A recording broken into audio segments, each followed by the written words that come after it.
Yeah, because I was thinking about it today when I was walking, and literally because now it's my third diet, and honestly, it's been three complete different ones, and it's amazing to see like the difference in my journey and like how I struggled the first one and how I didn't struggle, but I was still semi unhealthy, and then it came to this time around where fingers crossed that my period comes tomorrow, but but I feel super healthy. I'm eating a lot of food, but I'm still getting leaner. So like the transformation in like my own actual transformations have been phenomenal, and it's been such a nice time to like reflect on like my few years of doing like body composition and where I am now. So yeah, let's The dive into that. transformation in the transformation. Yeah, like it's super cool. Yeah. Yeah, but let's maybe come back to that, because I need to like gather it, come into it, and see what happens in my, because I was reflecting on it earlier, and can you hear that? Someone's singing downstairs. Is that Marie? No, it's a fucking flight. No, they've been told to be keep it on the low, but her album is looking. This sounds amazing. Her new album is gonna be so good. So Yeah. yeah, um, So yeah. I want to introduce. This is the second episode of the fitness podcast. Last time we were on with Kunal, and this time we are on with Emily. And hopefully, for the remainder of the podcast, it will be probably us three together and combining with each other. Probably not in the nicest words, but it's probably a good threesome. Um, um, but in this episode, we are just going to talk about the things that Emily just mentioned then, and just go with the flow really on loads of topics. Me and Ems have been friends now for, I don't know, 5 years, I think. a long time. Felt like a lot. We've been through a lot. Yeah. And we used to work together, personal training, both now online, and both working in different sectors, which is great, of the same industry. So, what are you currently working on now, Em? So right now I run my own online business called Coach by Anger, and it's still a body transformation venue, I would say, but it's more of a holistic approach where I actually incorporate a lot of mindset work and actually looking at it as a whole global thing. Because as I mentioned earlier, like my own transformation in actually going through the transformations myself, one of the biggest missing link that we miss out on is actually the mindset to a transformation. So I think that's the venue I'm going down with right now in terms of how I coach people. Is a lot of lifestyle mindset, and then of course getting the result as well, but it has to be, in my opinion, taken as a whole. So yeah, that's kind of my venue. What do you see happens when they don't have that mindset puzzle? There's going to be a lot of resistance, right? It's like resistance to everything, and it's not necessarily because they don't want to do it, but if they're not having the right mindset of like, just the word choosing has, it's such a powerful word. And instead of saying like, oh, but I have to meal prep and I have to train and I have to get my steps in, it's like, I get to do this. I choose to do this, and it becomes part of what I do because I choose to do it, not because I have to do it. And that itself has been like, when someone just cracks that little nut and go like, actually, this is my choice, then we're going to take it and it's going to be great. So yeah. Yeah, no, I totally agree. There's a thing that I speak about with people that transition from a diet to a lifestyle, is that if they do not make it from a negative to a positive, they then will not be able to make it a long-term venture. You will do things, and your priorities will do things on a day-to-day basis that are important to you. And unfortunately, if it's always a negative thing to do. You won't do it in the long term. And I think one of the largest things that happens with the mindset shift in when you're dieting then to a lifestyle is making things that you're doing on a day-to-day basis a choice and making it a positive, because you will always do those if you see it as a positive. But if it's always a negative, it will always be a I have to, like you mentioned. Yeah, 100%. And I think something that I've been looking into lately as well is looking at, what do we identify ourselves with? Because if we can't get what we're doing into our identity, we can't really change our behaviors, and we won't really change our values. We won't really change like the nitty-gritty stuff in what we do, because it's not something we identify with. So I really genuinely think, like, and that comes back, we can call it mindset or identity or whatever, but that's really, you know, as soon as we can get someone to ingrain who that person, which has had the transformation, what have they done, how did they carry themselves, what did they believe about themselves, how did they, you know, feed themselves, and all of these things. And then once you can see that picture of that person, and you can really understand that I need to be that person today, that's where you actually start like breaking down that resistance that I said earlier, you know. So yeah, it's cool, but it's, for some people it takes a little while, you know, and that's where you need to like come back at it and probe a little bit, or find different, sometimes just the language that you use, you know. Some people really strive after word like determination, discipline, whereas other people might need something like devotion or commitment. And just the way that you phrase your language, sometimes that's really the missing link as well. So language is powerful. And then, yeah, just finding what works for each individual, and ultimately still get a result whilst getting people happy, really. So yeah. Yeah, happiness really, really is important. The thing you mentioned about identity there as well, were people have to change that. And almost for a lot of people, when they get into this type of journey, they don't realize that that's what needs to change. They just see the physical change. They just see the short term, not even the short term. They may even see long term, but they just see it from a physical being perspective. But when you're really come down to the nooks of the cronies of nooks, oh my gosh, when you come down Nuts and corners. cronies, crumbles and nuts, when you get down to the bottom of it, you you have to be comfortable in changing some of the core values that you have to stay in the shape that you want, or being the headspace that you want as well. And it's very similar. The physical being is almost a representation of the mindset that is behind it. But in the mindset, you have to do very, very similar what you have to do with the physical, which is you have to do things daily, you have to do things weekly that will cultivate this and put this forwards. So if you are speaking to yourself negatively, or you're not using the right terminology, then you're never going to be able to have that A+B mentality of like, okay, if I say this, I feel great, or if I don't do this, I feel rubbish.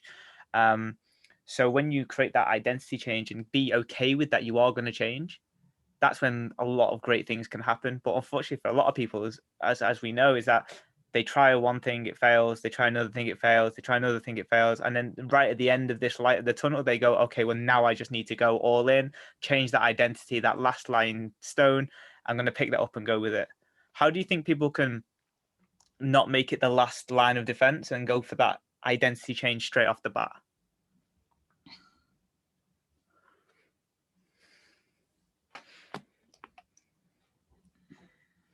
I think ultimately you need to understand why you want to do something initially. Like, unless you know why you want to do something, you're never going to do a change, because change is hard.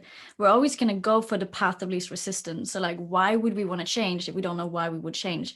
Why would we go and do something that would take more time when we can do it something that takes less time? Why would we lift heavier weights when we know that it was nice to lift the other ones last time?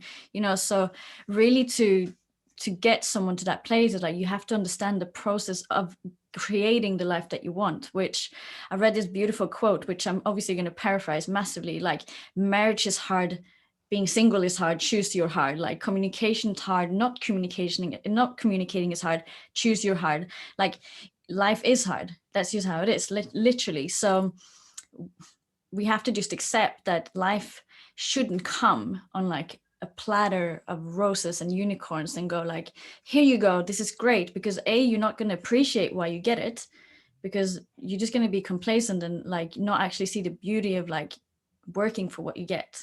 Yeah. And then but I think that's a part of society as well. Like, everything is so easy and quick fix. So we're not used to having to work really hard for something, because it's easily something usually we could buy, or we could one click on the phone and then we get food, or we get a car coming for us. Like, so the whole thing about actually working for something is like, I think we're like a bit desensitized to actually working hard. And therefore, like, working on your body it's just one of those things. But the opposite of that is obviously once you start working on your body, you see how that translates into everything else in your life, because it's like, I understand that if I apply myself and I'm committed and I keep coming back and doing the same really mundane things, which is go to the gym a few times a week, doing my steps, getting my sleep, prepping my meals, like that's easy stuff really, but it's just about repeating, and then not seeing things as chores. Whereas, as we said earlier, like it's just the choice of getting it done, and being efficient. People are, I find a lot of the time people don't want to see that they can manage their time a lot better, and by doing a simple like planning of your week, actually the things that you might feel like they're a little bit of a chore, if you actually just planned things in advance and you had a couple of tactics in your bag, that could make it a lot easier just to get the things done, and then you free up so much time and resources and you get the results. So yeah. Strategy is one hell of a tool, isn't it? Like, and it's like with anything, you don't know the strategies until you go and get some help from it, or like someone presents those strategies to you, or luckily enough you find it during trial and error. That's why bodybuilders, for 10s and 15s of years are doing these things over and over again, because it works for them. But that's just the strategy that they've used, and it's the same with scheduling. It's the same with time planning. It's the same with anything like that. Is that if you've got the right strategy, you are able to deal with it. For me, I do a weekly schedule every single week on a Friday for the week after, and that preps me for the week ahead. Someone else might do their schedule Monday to Friday or something like that, but having those systemized strategies allows you to function in those moments, in those hectic weeks, and that will allow you to make good of a week. If you're having, like, you're finding those pockets where you're spending a little bit too much time doing something else, you're doing nothing effectively or efficiently, and you can regain it back in by just having that structure or that strategy. Yeah, 100%. I mean, you should see my calendar. It's like color coordinated to the 15 minutes sometimes.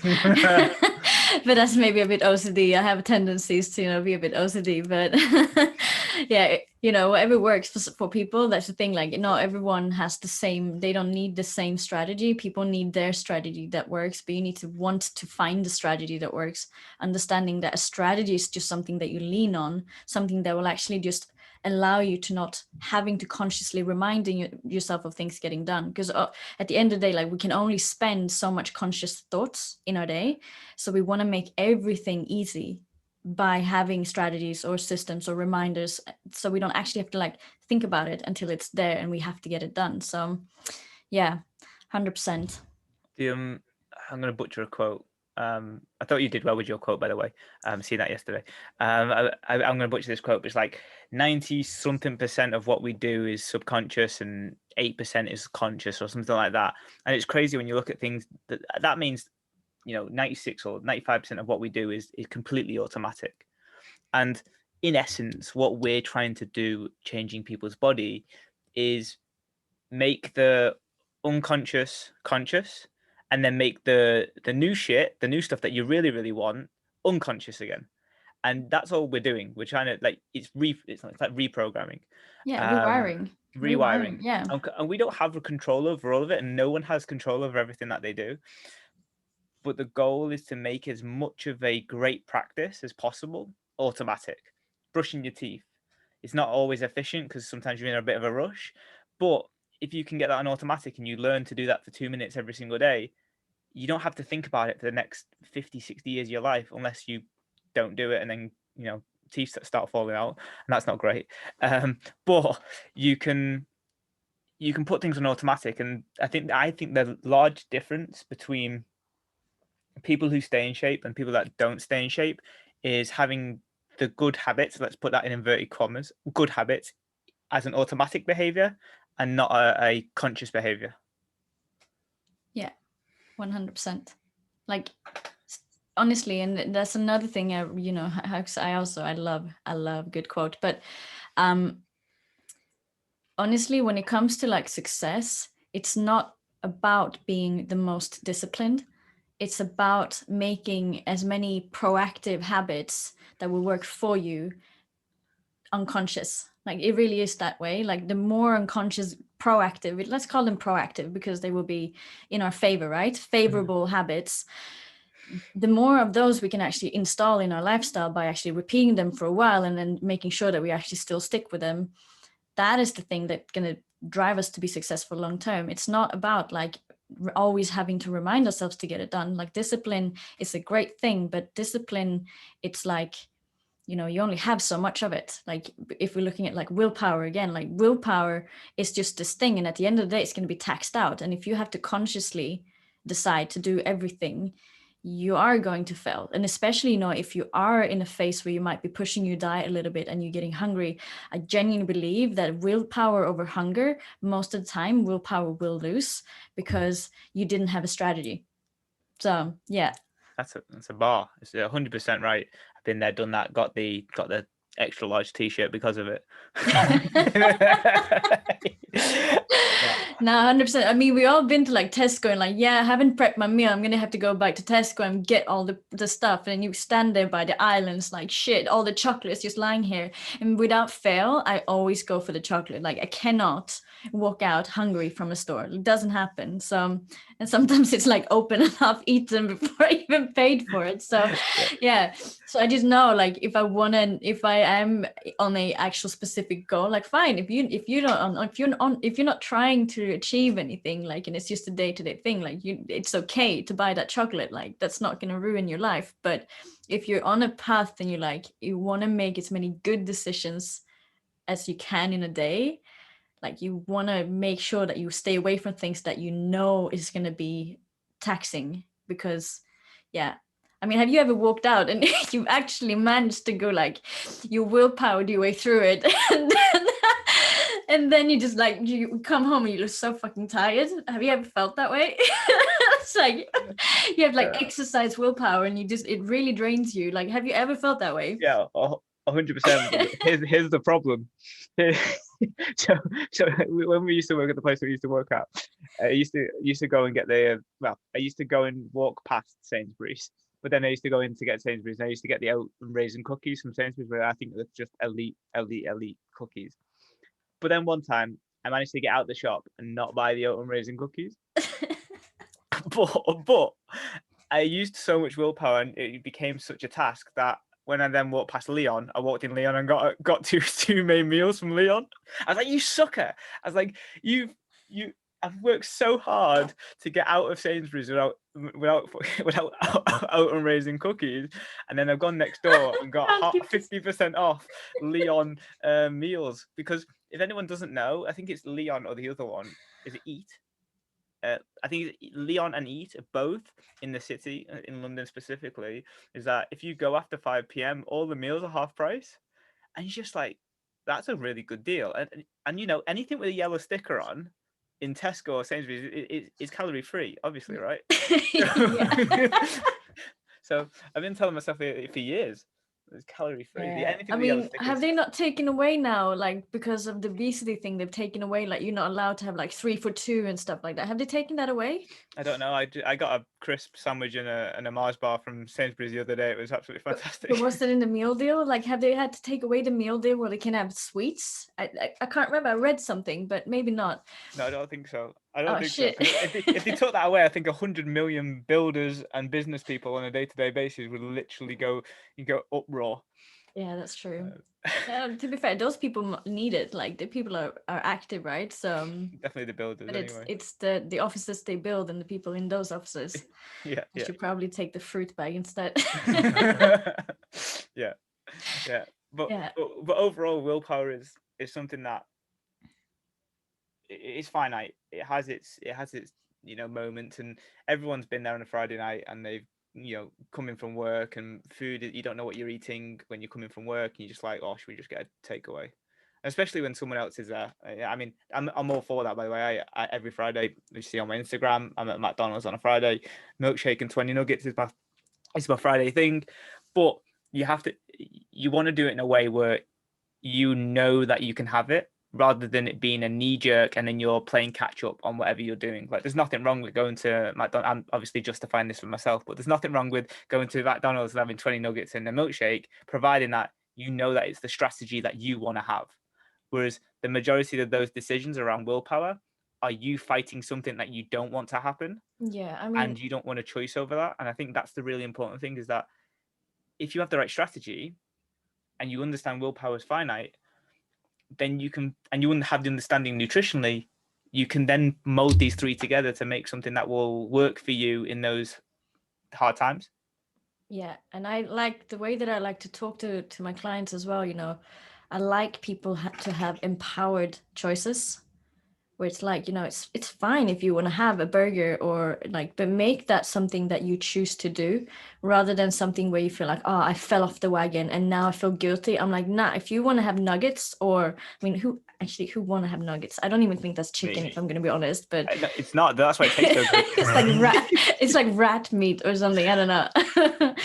But if you want to have food that you enjoy, and actually you make that work into your weeks, and like seeing that, yeah, of course there are more beneficial foods to have, but if you for some reason want to have food, like, just make sure that you don't feel guilty about the food. And of course, this is one of the hardest things that I think we deal with, is that people are feeling guilty about foods, and they associate their so-called favorite foods as being a disaster, whereas really, like, if you do like educated choices, you can still have your favorite foods. It just has to be, first of all, empowered, and then also understand that everything that you eat, it just cause an effect. And if you plan for that, and then, yeah, why wouldn't you go and enjoy it? But I think the most important thing is, like, once you go off plan, even if it's like by willpower or by choice or by anything, the most important thing is that you say, fuck yeah, that was amazing, instead of like, oh fuck, what have I done? Like, then you're taking off the amazingness of actually eating that meal, and just putting on a negative feeling to it, rather than go like, that was fucking nice, now I'm just gonna go and make sure that I still stick to do my training, I still gonna nail my steps, and just go like, cool. Because that is the biggest thing, people are feeling bad for going off plan. And yes, maybe going off plan will derail you from your goal slightly, maybe not even, but the most important thing is, it's the guilt that we have to start to, like, just take away from it, and just say, hey, it's okay. At least that's how I coach people. Like, I know how I've used to coach people, but right now my coaching is a lot more like, look, I'd rather have you just have a really nice meal, enjoy that shit, and then come back and go like, I'm really fucking ready to train because I feel great now. I have extra food in my belly. Let's use that to fuel my training. Let's use that, like, I don't know, to just feel great, have more energy. Yeah. So That, I think that's a good one. Do you know, with guilt, do you think that, or let me hear my opinion, and you can disagree with me if you think it is that I feel like guilt is one of those where everyone has it in some form of with food, whether it's like they feel like they should have something else instead of the thing that they have, and then they have the thing and feel guilty. But I feel like with people I've worked with, there is a process that you have to take people through to remove the guilt. Like, it doesn't just come overnight. Like, it's really, really difficult to get rid of. And if you're someone listening to this and you're wanting to help remove the guilt, it doesn't come straight away. It's something that is hard and is a transition period, but you have to start somewhere with it, because as Em said, the one meal off plan is not going to derail your progress. If you're thinking long term, not thinking like, I need to lose 2 pounds a week, otherwise, it's not worth it. If you're thinking long term, you're thinking, okay, well, this one meal, it was worth it, or it was just, it was a it was a learning part. I made a wrong decision. It was the wrong strategy, or I didn't realize that this person affected me this way and made me eat like this, or whatever it was. The day after, you have to almost just say, okay, yesterday was the day, it was okay, and now we move on forwards. What do you do with your clients to transition from guilt-based eating to being like, okay, cool, that was nice, tomorrow's a new day? well, I think first of all, as a coach, the one thing that you cannot do is to say, why the fuck did you do that for? Like, you fucked up. Because ultimately, if we do that as coaches, we are inherently teaching them that they did something bad. Whereas, it's not bad to go off plan if you do that. And it's something that, you've been really good for weeks on end, and then you have a meal out. Like, that is probably one of the best thing that you can do, because you got to enjoy yourself, you got to relax a little bit more, you filled yourself out a little bit more as well. So I think that's the first thing in terms of like a coaching experience, is the coach needs to be like not blaming in a way, I guess we can say. And then also just, I don't know, the way that I'm like, okay, cool, did you enjoy that? Okay, what happened? Like, I can take an example. I had one of my clients, she had, there was two things happening that day. One is, okay, so my client, she is trying to get pregnant, and she also wants to lose quite a bit of weight. So obviously we're working on the quite a bit of weight while she's working on the other parts.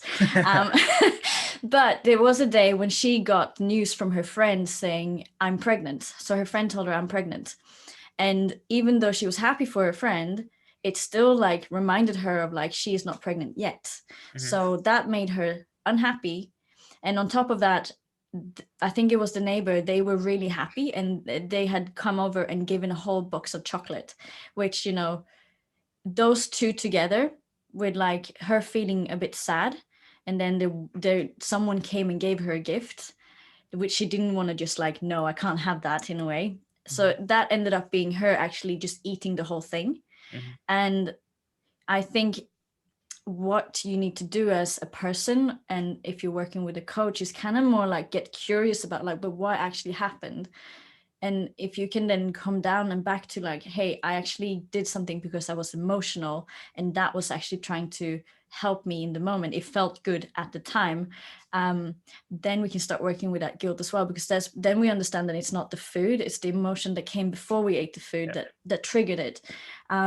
Obviously every instances are going to be super different, but I think in terms of like doing things, because a lot of like myself included, I was a huge emotional eater before, until I started to realize like, hey, there is actually a correlation here. Every time I feel stressed, I think about chocolate. And it was literally like when I realized these things, I'm like, that's pretty interesting. Now, instead of me, every time I feel stressed and I got the cue chocolate, I'll be like, actually, I'm feeling something here. Let me kind of be curious about what it is I'm feeling. And then I can work with that emotion rather than think that I need to plaster over it with some food or some chocolate. But that was a long process in terms of like realizing that I had a stress eating issue or an emotional eating issue, and then actually overcoming it. And I think you just have to be very patient with yourself, have a lot of compassion. You know you're gonna fuck up. I mean, I still probably would eat. I mean, right now in a place, and I hate to say it, but I'm so happy. Like, I'm so super chill and happy because I do my morning rituals and it really is working for me. But I definitely have times when I'm like, shit, I'm actually really stressed and I feel the urge of wanting to have more. And that's just natural. So if we can like just understand that things are like natural, it's a natural response to want to comfort yourself. And whether that is with food or with alcohol, or like, if we can just do that and just go like, okay, it's okay, but I know it's coming from a feeling, then it's just a journey. And then you learn that, okay, actually, no, it's not hunger, it's not craving, it's actually an emotion. And then we can start to work with that. So, but that's, you have to then be willing to understand that I have a lot of emotions, and instead of me suppressing them with shit, I'm just going to feel them and look at them and be curious about them, and then I can deal with them a little bit more. So yeah. Yeah, because the journey of self-awareness is one in which is not tangible at all. And probably 10 years ago, it wasn't even a journey of self-awareness. It was like, oh, this just happened to me and I felt like this, so therefore I just didn't bother doing it. But now everyone's a lot more inquisitive, and that area has grown exponentially with self-care, self-health, and mental health going through the roof, or like the improvement of mental health going through the roof. And because it's not tangible, you can't track it, which means that you never know if you're actually making progress with it until you're put back in that situation, which is the hardest thing to have to tell yourself or understand, is that in order for me to get better at dealing with anger, I have to be angry. And that, for me, it took all these journeys hopefully don't take as long for our clients, because we're the ones that are going through that trial and error. But for 3 to 5 years, it was, every time I was either stressed or my knee was hurting or whatever, I'd always look to food as that comforting, that factor. And that was an easy trigger. It's an easy win.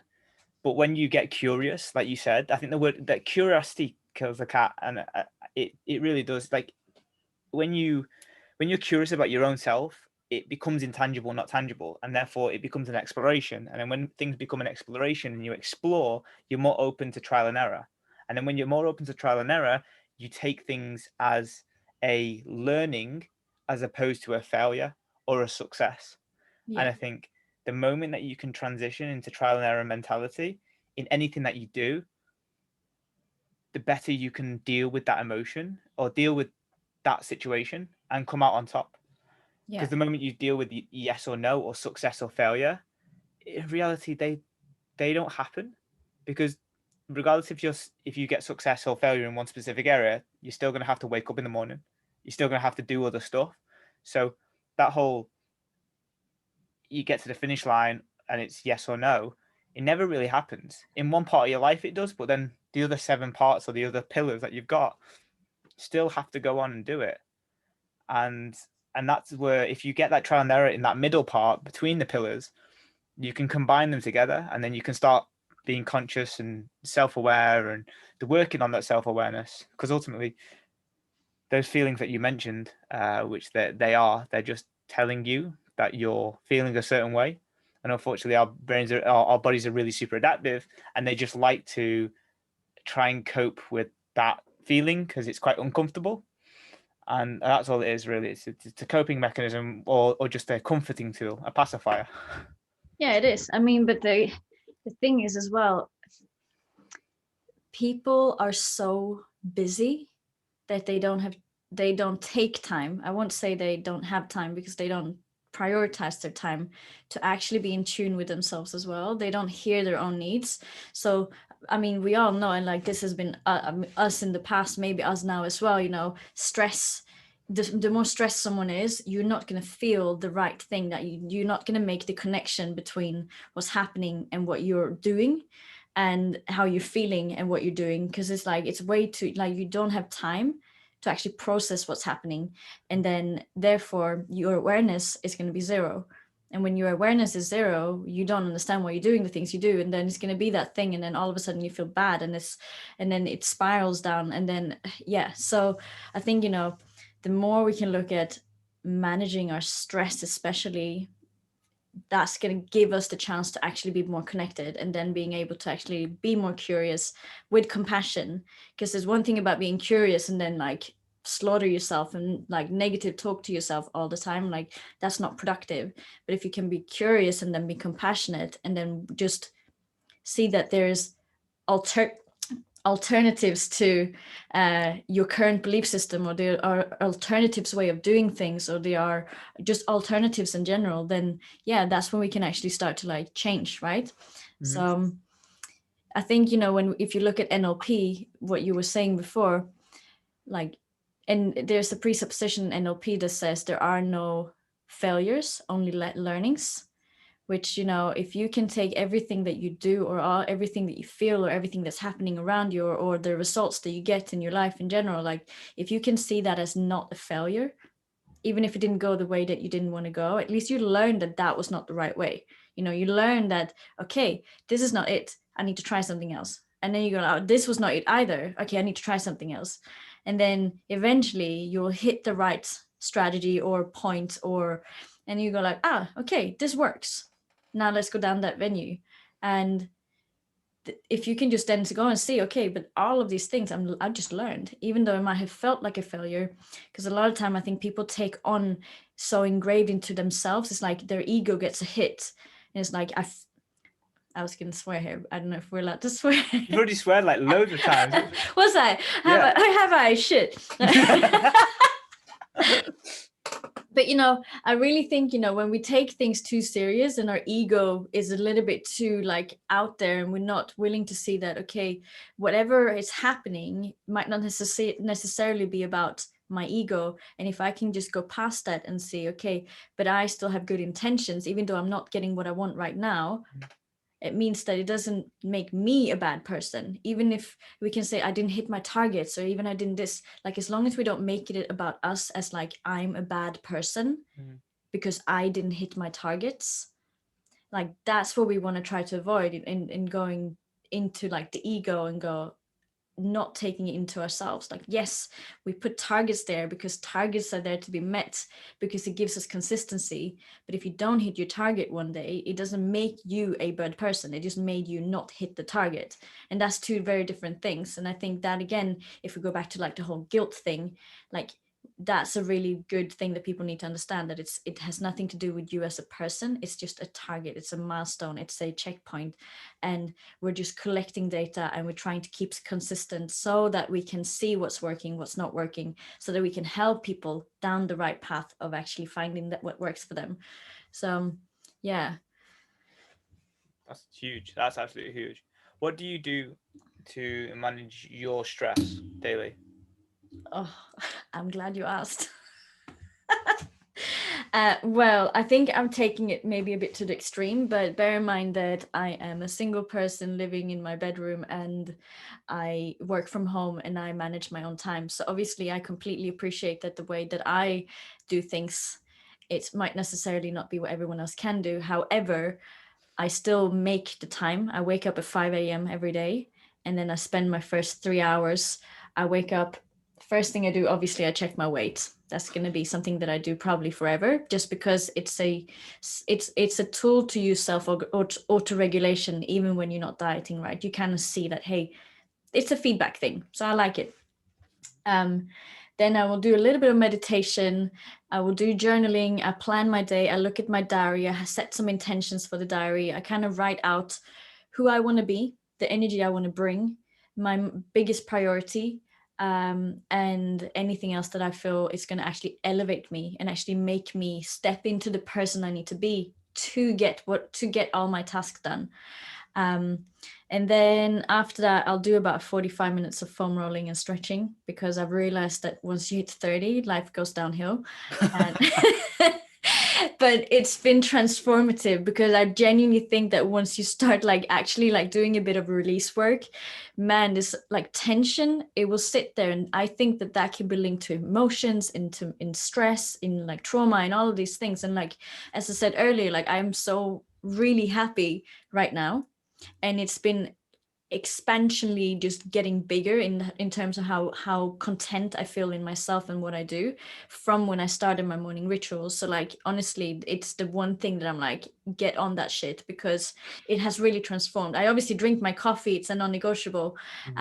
And I try to drink water, which I know I still need to remind myself to drink water, even though I have to remind everyone else as well. And then I take a walk, or if it's a rainy day and I really don't want to do it, I'll put on a little bit of music and I do some dancing, because I like to do something active. And that's really like, it takes me 3 hours, like, honestly. And I have a breakfast as well. So yeah. What do you do? Mine is definitely not 3 hours. But I did do the same thing when I was in Barcelona. I had something very similar. I would read for half an hour. I would then go to the gym. I would then come back. I would then do Spanish for 30, 40 minutes. I would then clean up the flat, eat, and then go to work. And I'd start at 10. And that all started at 6. So potentially I had a 4 hour morning routine. But now is very much condensed, not for any other reason other than just timing now. I got it down to a bit of a fine margin. So 5:30. I'll do 15, 20 minutes of journaling whilst watching some like business stuff, some course material, which just eases me into the day, stuff that I really, really love doing. I really firmly believe that you should start your day with something that is super, super driven to your purpose. And then I've noticed the difference between the two. Like, if you don't do anything for your purpose and you're just left doing the stuff that you have to do, I feel like well, for me, it definitely brought on quite high levels of anxiety, and I couldn't cultivate the level of drive I wanted for the rest of the day. I'd already completely drained every single part of my power. So doing something to my purpose in the morning on the business stuff for now anyway. Then I go to the gym, come back 7:30, and at 7:30 I'll do an hour and a half of some content writing, which is still quite fun stuff. I wouldn't even call it work. I'd just say creating. And then 9 o'clock comes, and that's breakfast time. That's cereal and some whatever spread is in the cupboards. So Yeah, I'm going so hard on my porridges right now. I used to not have porridge, and then I used to have porridge when I was like not training and a little bit skinny fat, I would probably call myself back in the day. But um, yeah, I mean, I brought the porridge back, and it's again, it's been amazing. But I like to also do like good presentations. So I actually spend my mornings, and it's like I do everything with purpose. So even the way that I present my bowl, I don't bring my phone down to the kitchen. I don't bring my laptop up. Like I don't open my screens. I will potentially have my phone on because I want to listen to either someone speaking or some calming music. So I will have that, but I won't actually associate with it. um and yeah, and then morning starts and I feel on fire. That's just kind of how it goes. But yeah. I think the for people who don't have 3 hours, I think or who don't have any time at all, or they don't perceive to have any time at all, I think it's important to start with just 10 minutes. Honestly, 10 minutes is enough if you can make that about you and your purpose or you and your intentions. It's not about optimal. Sometimes it really is about practical. It's the same with people who wants to get the best transformation, you know. Yeah, maybe I said 5 days a week would be great if you could train, and then you have to sleep 9 hours and the nutrition should be like this. But if Yeah. that's not practical in your life, then it's not really the best strategy. So it really is like, okay, but what is the thing that we can create that's actually going to work for you and that you will actually stick with? Because again, if it's something that just looks really good on plan and you say like, yeah, it's great, but it's not executed, or it's executed half of the time, like it really isn't. It everything is always about consistency. So it's about finding the minimal effective dose and then trying to stretch that, right? And that's it. If we can stretch that a little bit at a time, maybe even that is a matter of like 5 minutes a day or 10 minutes a day or every other week, you know, whatever we can do. That is really where the game is. It's not about like, yeah, I have to do this, because ultimately we all understand that everyone has their own like situation, right? I have new mothers, you know, you have people that just like, you don't know how their life is, and their life might be dictated by something else, like a child. Like, so practical versus optimal is definitely 100%. You need to take it into consideration when you're actually dealing with someone. So Yeah, yeah. you need to master the art of showing up first over anything.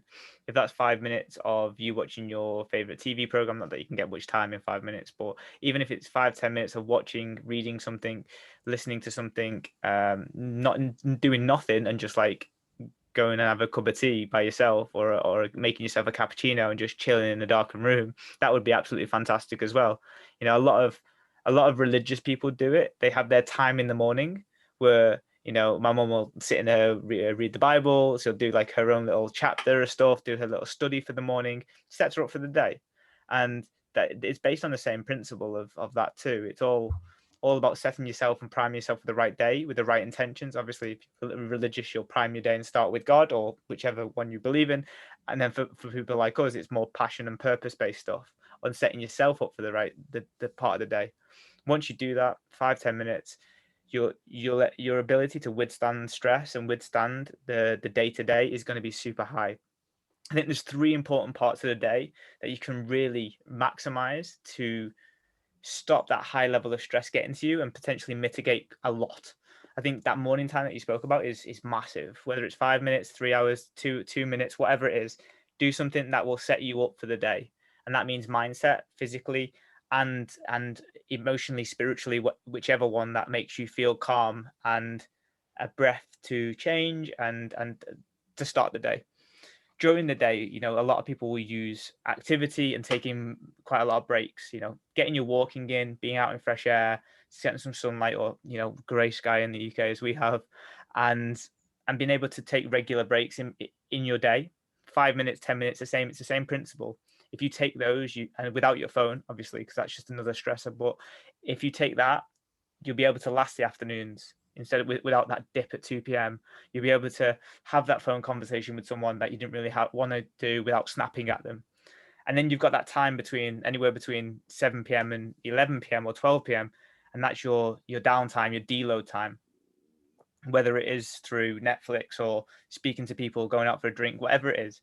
You've got those three parts of your day that if you master, you become a much more aware conscious, adaptable being.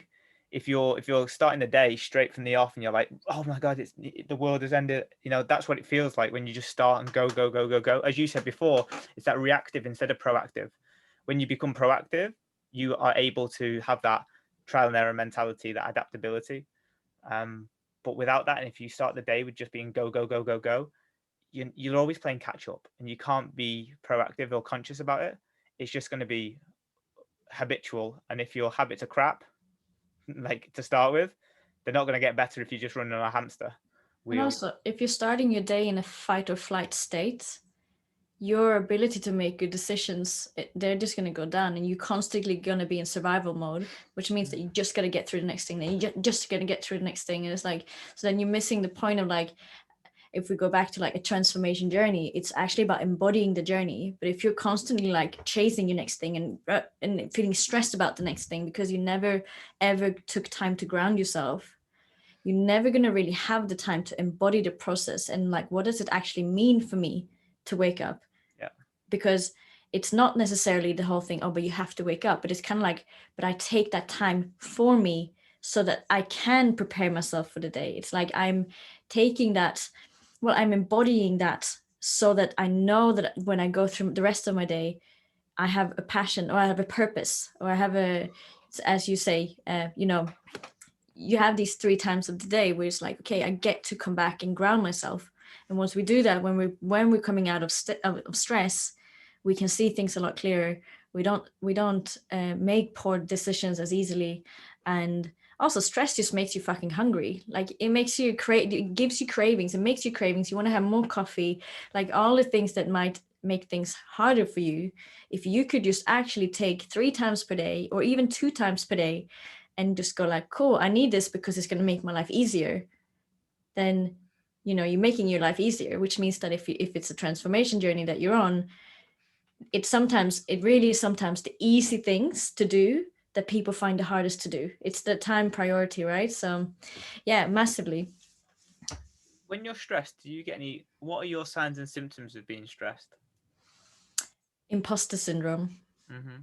Yeah, a lot of self-doubt, lack of focus, like crazy, and trying to multitask a lot more than I am, like literally, like not actually just opening tabs or like starting like different conversations because I'm like avoiding dealing with the stress in a way. It's like, you're just trying to like keep yourself occupied so that, yeah, it's like a wired feeling, which is so not nice. Like And you're like you're doubling down on the energy that you have from being stressed, and you're like, right, I'm just gonna do something instead of the thing that I need to do. yeah, 100%. And that's where, I know when I get stressed, when I'm in periods of being stressed, that's when I start to neglect my self-care. I start to not like enjoy my morning coffee. Like, I start to like not being present, right? Because stress will take you away from presence. And really, that's how I know I catch myself out, because I'm like, shit, I'm not doing my journaling. I'm not doing my stretching. I'm not, yeah, I'm not doing everything that I say that I want to do to manage my stress. So I know that this kind of becomes this kind of light that tells me, okay, you're heading in the wrong direction. Now it's time to come back to green light.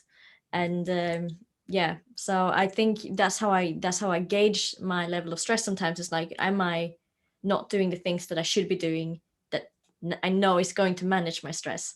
Because when we get stressed, like, I used to wake up at 5 still, but I used to go straight to the laptop, and I thought I would get a lot more work done because I would start earlier. But if I look at it now, like, I actually didn't get more work done, even though I worked more hours. Like, I could sit sometimes from 6 a.m. to like 8 p.m. And if I were lucky, I would have gone to the gym. But sometimes I would be like, I don't have time, I'm too stressed. Like, and then if I were lucky, I would have, taken a couple of breaks, but I didn't actually get much more work done. So even like now, I feel like, oh, actually, maybe I should be working more hours. But I work normal hours, like 9 hours a day. That's about my working day. And I take a lunch break. Like, I didn't even used to take a full hour. Now I'm like, no, I'm gonna eat my lunch. I'm gonna have a conversation with my flatmates.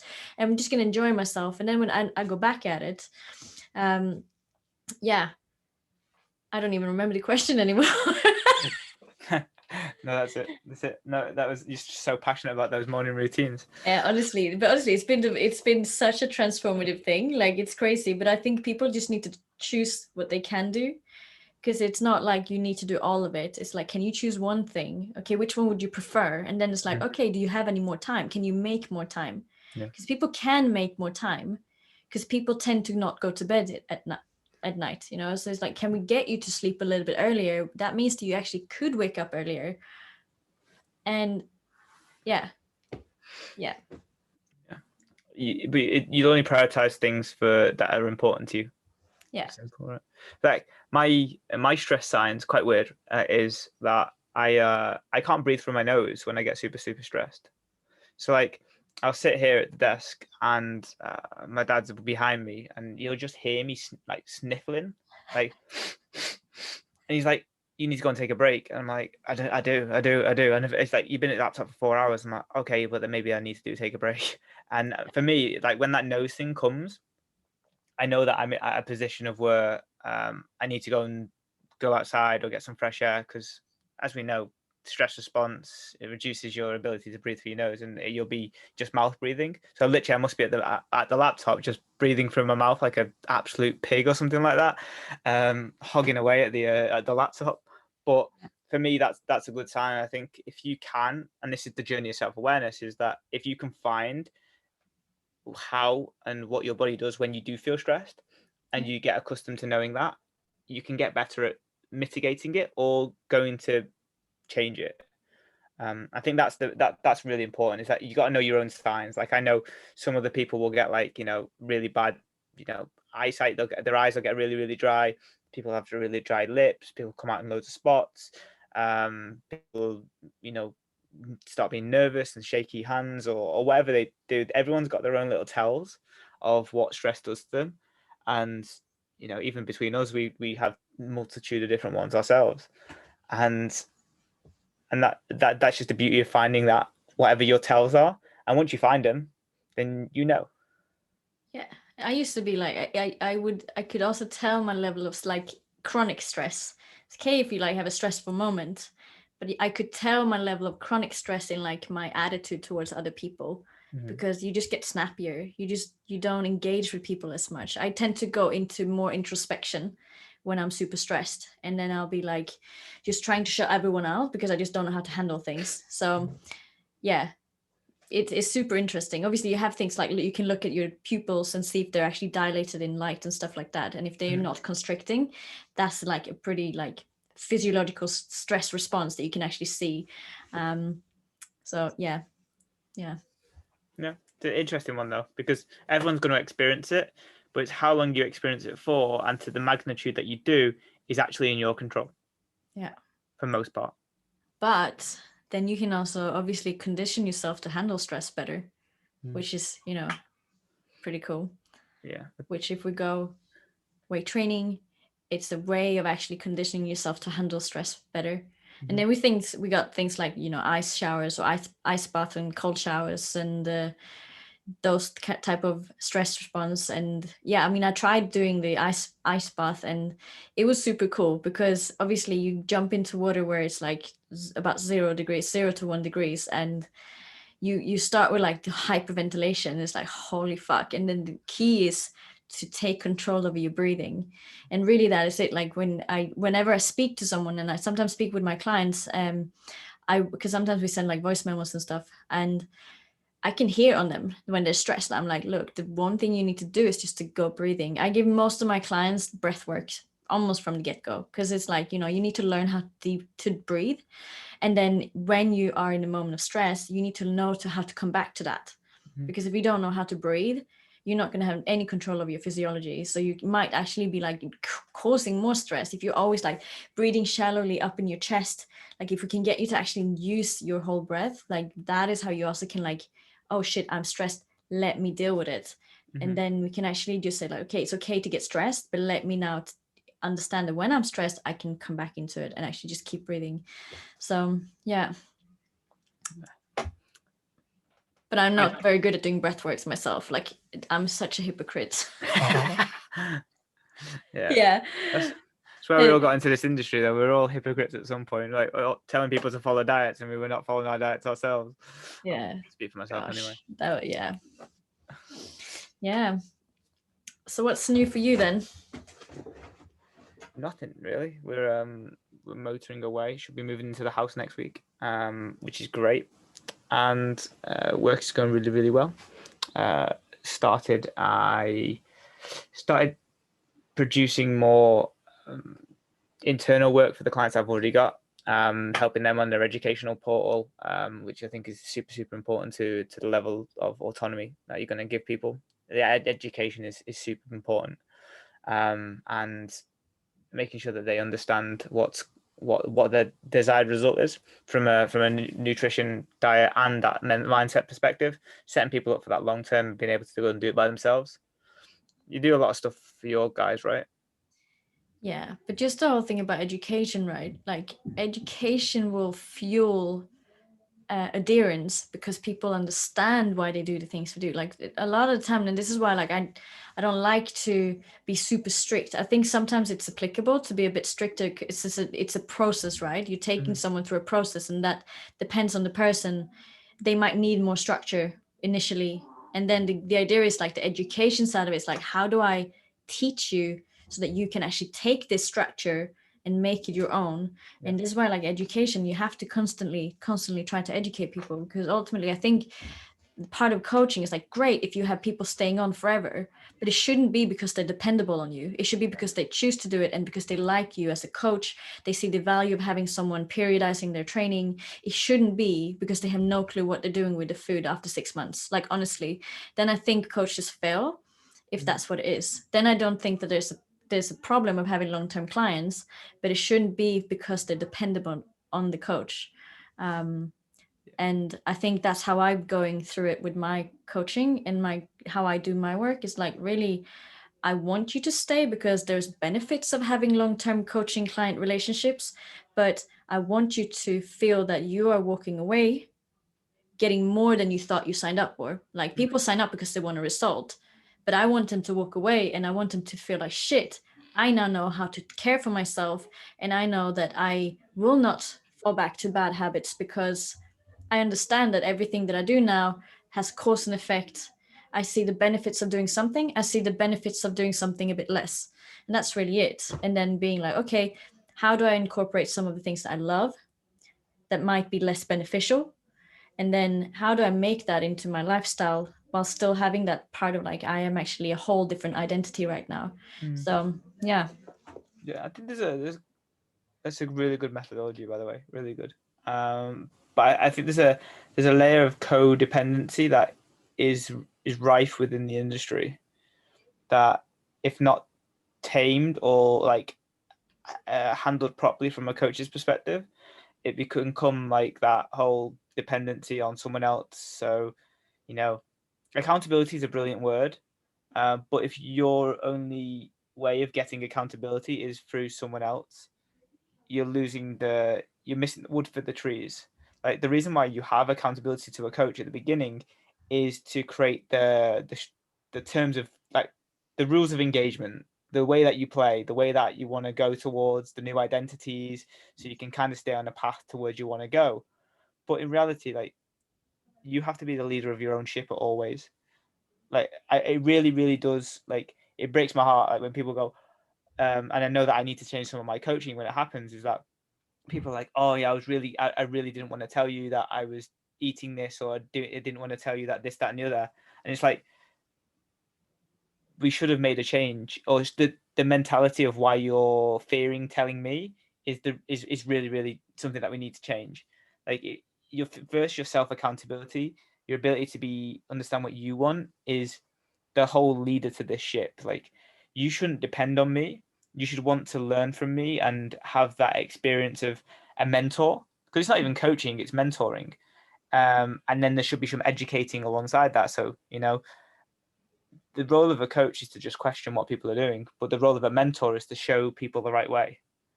And you don't want that codependency. And it's really easy when someone is sharing with stuff with you that goes beyond just how many weights that you lifted or how many chicken breasts that you ate. And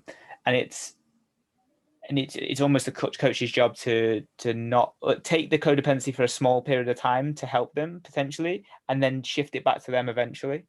But unfortunately, that doesn't bode well with models that want to keep people very, very long period of time. No, exactly. And I think you're nailing it there. I mean, obviously, people usually come to a coach because they're desperate, because they've either tried everything under the sun or they've been wronged by other trainers and they're completely, they're lost, right? So people will come out of desperation because it's a quite like you need to have a disposable income to be able to pay for someone to guide you, right? So it's not something that it's like, oh, I'm just going to throw X amount of money just because. It really is like, I'm coming to you because I don't see the other options and I don't know how to do this on my own. So there is, of course, going to be that codependency that you say, but I think part of the coaching has to initially be setting the expectations and like the intentions for the journey.